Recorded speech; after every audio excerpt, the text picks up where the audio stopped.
যে কোনো ইন্টারভিউতে বলেন সবসময় কিন্তু ওনার স্নেহের আমাকে আগলে রাখতেন। উনি বলতেন যে আমার চলচ্চিত্রের ব্র্যান্ড অ্যাম্বাসেডর, উনি বলতেন অনেক কথা বলতেন।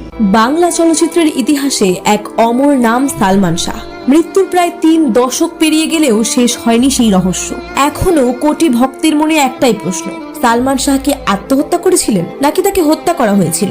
একসাথে রয়েছি দুজন, এক জোরে বাঁধা।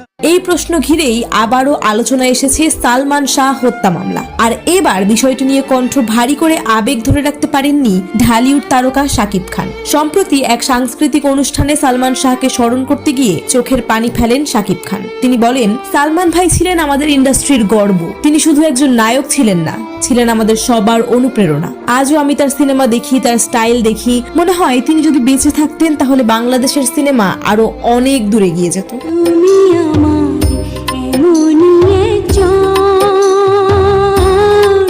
যদি সত্যিই তাকে হত্যা করা হয়ে থাকে তাহলে আমি চাই সেই সত্যটা একদিন সবাই জানুক। বক্তব্য দিতে দিতে কয়েক মুহূর্তের জন্য চুপ করে যান শাকিব খান। চোখের কোণে জমে ওঠে অশ্রু। শাকিব খান আরো বলেন, সালমান ভাই এমন এক নাম যাকে ভোলার নয়। আমরা যারা আজ সিনেমায় কাজ করছি তাকে দেখেই স্বপ্ন দেখতে শিখেছি। তিনি ছিলেন একজন প্রকৃত সুপারস্টার, যিনি দর্শকদের হৃদয়ে রাজত্ব করেন আজও। তোমাকে চাই, শুধু তোমাকে চাই, আর কিছু 1996 সালের 6 সেপ্টেম্বর ঢাকার ইস্কাটনে নিজ বাসায় মৃত অবস্থায় পাওয়া যায় সালমান শাহকে। প্রাথমিকভাবে পুলিশ এটিকে আত্মহত্যা হিসেবে জানালেও পরিবার ও ভক্তদের দাবি এটি ছিল একটি পরিকল্পিত হত্যাকাণ্ড।